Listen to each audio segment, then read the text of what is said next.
വയനാട് ഉരുൾപൊട്ടലിന് ഇന്നേക്ക് 1 വയസ്സ്. Welcome to my YouTube channel the Positive Peach. കേരളത്തിലെ വയനാട് ജില്ലയിൽ മേപ്പാടി പഞ്ചായത്തിൽ 2024 ജൂലൈ 30 മുണ്ടക്കൈ, ചൂരൽമല, അട്ടമല, പുഞ്ചിരിമറ്റം എന്നിവിടങ്ങളിൽ പുലർച്ചെയുണ്ടായ ഒന്നിലധികം ഉരുൾപൊട്ടലുകളാണ് വയനാട് ഉരുൾപൊട്ടൽ 2024. ഈ ദുരന്തത്തിൽ 403 പേരുടെ മരണം സ്ഥിരീകരിച്ചു. കനത്ത മഴയിൽ കുന്നിൻ ചെരുവുകൾ ഇടിഞ്ഞു വീഴാൻ കാരണമായി. അതിൻ്റെ ഫലമായി ചെളിയും വെള്ളവും പാറക്കല്ലുകളും പ്രദേശത്തേക്ക് പതിച്ചു. കേരളത്തിൻ്റെ ചരിത്രത്തിലെ ഏറ്റവും മാരകമായ പ്രകൃതി ദുരന്തങ്ങളിൽ ഒന്നായി ഈ ഉരുൾപൊട്ടലിനെ കണക്കാക്കപ്പെടുന്നു. കുറഞ്ഞത് 417 മരണങ്ങളും 273-ലധികം പരിക്കുകളും 150-ലധികം പേരെ കാണാതാകുകയും ചെയ്തു. ഉരുൾപൊട്ടലിനു മുൻപ് 48 മണിക്കൂറിൽ 570 മില്ലിമീറ്ററാണ് വയനാട് മേഖലയിൽ പേമാരി അനുഭവപ്പെട്ടത്. കനത്ത മഴയെ തുടർന്ന് പുഞ്ചിരിമറ്റം, അട്ടമല, മുണ്ടക്കൈ എന്നിവിടങ്ങളിലെ നിവാസികളെ 2024 ജൂലൈ 29 മുതൽ പ്രാദേശിക അധികാരികൾ ദുരിതാശ്വാസ ക്യാമ്പുകളിലേക്ക് മാറ്റി. അതിരാവിലെ ഏകദേശം 2:17 ഗ്രാമത്തിന് മുകൾ വശത്തായി ഇരുവഞ്ഞിപ്പുഴയുടെ ഉദ്ഭവസ്ഥാനത്തിന് സമീപം പുഞ്ചിരിമറ്റം, മുണ്ടക്കൈ എന്നീ ഗ്രാമങ്ങൾക്കിടയിൽ ശക്തമായ ഉരുൾപൊട്ടലുണ്ടാവുകയും മലവെള്ളപ്പാച്ചിലിൽ പുഞ്ചിരിമറ്റം, മുണ്ടക്കൈ എന്നീ 2 ഗ്രാമങ്ങളും ഒലിച്ചു പോവുകയും ചെയ്തു. ഇതിനെ തുടർന്ന് ഏകദേശം 4:10 അടുത്തുള്ള ചൂരൽമലയിൽ രണ്ടാമത്തെ ഉരുൾപൊട്ടൽ ഉണ്ടായി. ഇത് ഇരുവഞ്ഞിപ്പുഴയുടെ ഗതി വഴിതിരിച്ചു വിട്ടു. പെട്ടെന്നുള്ള മലവെള്ളപ്പാച്ചിലിൽ ചൂരൽമല ഗ്രാമത്തെ ആകെ ഒലിച്ചുപോയി.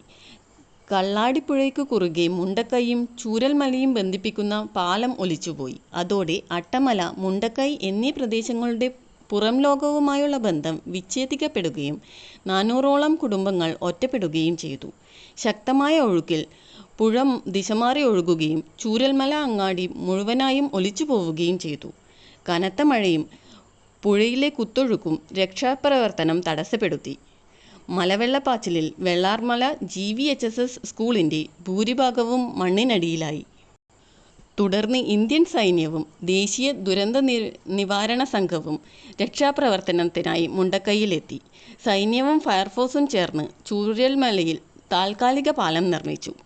ചൂരൽമലയെയും മുണ്ടക്കൈയെയും ബന്ധിപ്പിച്ചാണ് ഈ പാലം നിർമ്മിച്ചത്. 481 പേരെ നിലവിൽ രക്ഷപ്പെടുത്തി. രക്ഷാപ്രവർത്തനം നടത്തുന്നതിനിടെ മുണ്ടക്കൈയിൽ വീണ്ടും ഉരുൾപൊട്ടുകയും രക്ഷാപ്രവർത്തനം താൽക്കാലികമായി നിർത്തിവെക്കുകയും ചെയ്തു. ദുരന്തത്തിൻ്റെ പശ്ചാത്തലത്തിൽ കേരള സർക്കാർ സംസ്ഥാനത്ത് 2 ദിവസത്തെ ഔദ്യോഗിക ദുഃഖാചരണം പ്രഖ്യാപിച്ചു. ISROയുടെ കീഴിലുള്ള നാഷണൽ റിമോട്ട് സെൻസിംഗ് സെൻ്ററിൻ്റെ കണ്ടെത്തൽ പ്രകാരം കേരളത്തിലെ വയനാട് ജില്ലയിലെ ചൂരൽമല പട്ടണത്തിലും പരിസരത്തും ഉണ്ടായ കനത്ത മഴയിൽ വൻ മണ്ണിടിച്ചിൽ ഉണ്ടായി. ഏറ്റവും പുതിയ റിപ്പോർട്ടുകൾ പ്രകാരം 340-ലധികം ആളുകൾ മരിച്ചു, നിരവധി പേരെ കാണാതായി. ചാലിയാർ പുഴ ഇന്ന് എത്ര ശാന്തമായാണ് ഒഴുകുന്നത്. 2 ദിവസമായി കാര്യമായ മഴയൊന്നുമില്ല. എന്നാലും മനസ്സിനൊരു സുഖവുമില്ല. ഓർമ്മകൾ ഓളം തല്ലി വരുമ്പോൾ പുഴയുടെ ഉള്ളൊന്നു പിടയും. എങ്ങനെ മറക്കാനാണ് സ്വന്തം മാറിൽ നിന്ന് പെറുക്കിയെടുത്ത ജീവനറ്റ ദേഹങ്ങളെ, അല്ല ദേഹാവശിഷ്ടങ്ങളെ. എത്ര കരകവിഞ്ഞിട്ടും ഉരുൾപൊട്ടി മലവെള്ളം നിറഞ്ഞ് നിലവിട്ടൊഴുകിയിട്ടും തൻ്റെ തീരത്തുള്ളവരെ പരമാവധി കാത്തതാണ് ഈ പുഴ.